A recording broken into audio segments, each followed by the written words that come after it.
garoonka diyaaradaha aadan cadde international ee magaalada muqdisho waxaa ka muuqda isbedel aad u weyn oo uu sameynayay muddooyinkii ugu dambeeyay dhaqdhaqaaqa garoonka diyaaradaha ayaa ah mid aad u sii kobcayay tan markii isbedel lagu sameeyay terminaalka garoonka dadweyne aad u fara badan ayaa ka shaqeeya booqashaan ku tagay garoonka diyaaradaha indhahaygu waxa ay qabanayeen mashquul aad u badan oo garoonka ka socday laga bilaabo albaabka hore ee garoonka laga galo ilaa aad ka tagto goobta diyaaradda laga raaco mashquulka ayaa waxaad moodaa inuu yahay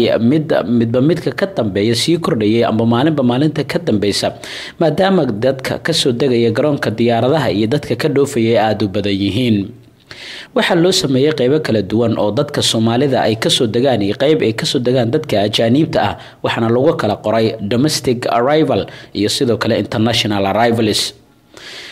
quruxda iyo bilicda markii laga soo tago waxaa jiray mashquulka garoonka diyaaradaha inuu yahay mid aad u badan maadaama dadka dhoofaya iyo dadka soo degaya ay aad u badan yihiin indhahaygu waxa ay qabanayeen diyaarado aad u badan oo fadhiya garoonka diyaaradaha waxaa jiray laakiin qayb u gaar ahayd diyaaradaha qaramada midoobay ee UN-ka kuwaas oo ku baakinaa meel laga soo guuray oo ah terminaalkii hore ee garoonka diyaaradaha mashquulkaasi aadka u badan ayaa waxaan kala sheekaysanay mas'uuliyiin ka tirsan garoonka diyaaradaha maalintii booqashada aan ku tagayna goobta waxay ku soo aaday iyadoo dawladda ay la wareegaysay qalab loogu talagalay hagida saadaasha hawada Soomaaliya wasiir dowlaha wasaaradda gaadiidka cirka iyo dhulka Cabdiraxmaan Dheere ayaa sharaxaad ka bixinaya muhiimadda qalabkaasi uu leeyahay iyo sidoo kale goorta dawladda ay la wareegayso maamulka hawada Soomaaliya maareeyaha hay'adda duulista hawada Soomaaliyeed iyo madaxa kamida madaxyada ama kamida runtii Kawa oo halkan noo joogo wafdiga hogaaminayo iyo saaxiibadiis tiimka kale dhamaantii wada salaamaya saa u jeedaan runtii maanta waxa u suura gashay dawladda Soomaaliya ama xukuumadda nabad iyo nolol oo hogaaminayo Ra'iisul Wasaare Xasan Cali Kheyre iyo gaar ahaan wasaaradda gaadiidka cirka dhulka oo annaga aan hadda odayaal ka nahay wasiirro ka nahay in ay noo saamaxday qaybtii ugu dambeysay ee qalabkii lagu soo wareejin lahaa hawada Soomaaliya in maanta runtii Kawa ay nagu soo wareejisay ayadoo dhameystirmeen guriyihii iyo taawaradii iyo wixii oo dhan ay dhameystirmeen waxa ugu dambeeyay ay ahayd runtii raadiyaashan caalamiga ah oo runtii noo saamaxay inaan dhaqdhaqaaqyada la socono diyaaradaha waxaana suuragali doonta insha Allah taala sida xukuumadda nabadii nolol ee hore u ballan qaaday in dhawaan la soo wareegi doono hawadii Soomaaliya sidoo inoo sheegay sarkaalkan ka socday dawladda dawladda Soomaaliya ee caalamiga ah ka socday ee Kawa waxaan rajaynaynaa insha Allah taala mar dhow in shacabka Soomaaliyeed iyo dhammaan adduunka ay ku farxaan in Soomaaliya ay la soo wareegtay hawadeedii la soo wareegtay muddo 20 sano kadib taasoo runtii u suura gashay xukuumadda nabadii nolol inay waqti badan geliso gaar ahaan wasaaradda gaadiidka cirka dhulka oo runtii muhiimad u ah 1 iyo 2 iyo 3 sidii la soo wareegi lahayd hawadii Soomaaliya loogana xukumi lahaa Soomaaliya gaar ahaan caasimadeeda Muqdisho dhawaan insha Allah taala way furmi doontaa waxaan rajaynaynaa inay soo gabagaboonto dhammaan diyaar garowgii waxay noo dhiman shaqaalihii ka shaqeynaya Kenya iyo la kulankoodii sidii halkan loogu soo wareejin lahaa ayadana wafdi ayaa aadi doona hadii la yiraahdo 30 bisha oo ka qayb gali doono shaqaalaha jooga Nairobi si oo la shiraan wana soo qanciyaan in halkan yimaadaan ay ka wada shaqeeyaan waxaan rajaynaynaa ayaguna in fariin u direynaa inay ku dhiiradaan inay halkan yimaadaan oo ka shaqeeyaan maxaa yeelay intooda badan waa Soomaali waxayna runtii leeyihiin dalkan Soomaaliya oo muhiim ay u tahay hawada Soomaaliya in laga xukumo Soomaaliya waxaan rajaynaynaa ayaguna inay qayb ka noqon doonaan dawladda Soomaaliya waxay diyaar u tahay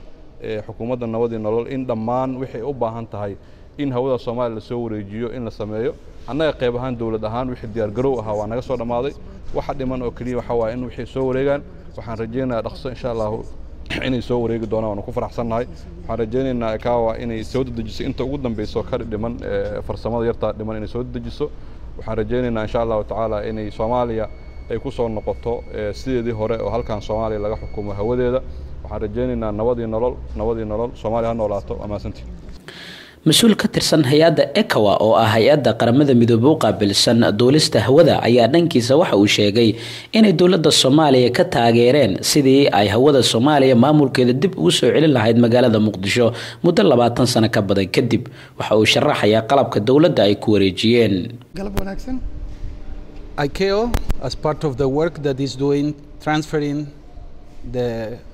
FIC in Nairobi to a new FIC in Mogadishu is sending new 4H radios that are stored here, and this will be now on installed in Mogadishu to provide the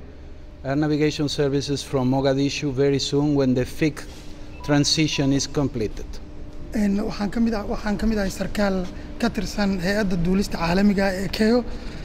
arrintanina waxay qayb ka tahay in la qalabeeyo garoonka Muqdisho si controlka hawada oo laga control Nairobi loogu soo wareejiyo Muqdisho iyo gacanta dawladda Soomaaliya. So we are very glad to tell you that the radios are here and now on will be released from here and installed in the new building that was built for that purpose and is located very near from here. waxaan ku faraxsanahay inaan raadiyaashan oo qayb ka ah qalabkii lagu hagi lahaa diyuuradaha inaan ku soo wareejiyo gacanta Soomaaliya kuwaasoo sida ugu dhaqsiyaha badan halkan looga qaadi doono laguna rakibi doono xarunta laga hagi doono diyuuradaha. So these are your new 4 radios. Is the one of the steps that we are doing in order to transfer him back to Mogadishu. afartan raadiyo waxay qayb ka yihiin tallaabooyinka aan u baahnahay inaan qaadno si aan u soo wareejino hawada Soomaaliya ugu soo wareejino gacanta dawladda Soomaaliya. aadan cadde international isbedel aad u weyn ayaa ka muuqda waxaana mas'uuliyiinta dawladda ee garoonka ay sheegeen in sanado kadibna ay filayaan isbedel kale in laga sameeyo garoonka aadan cadde.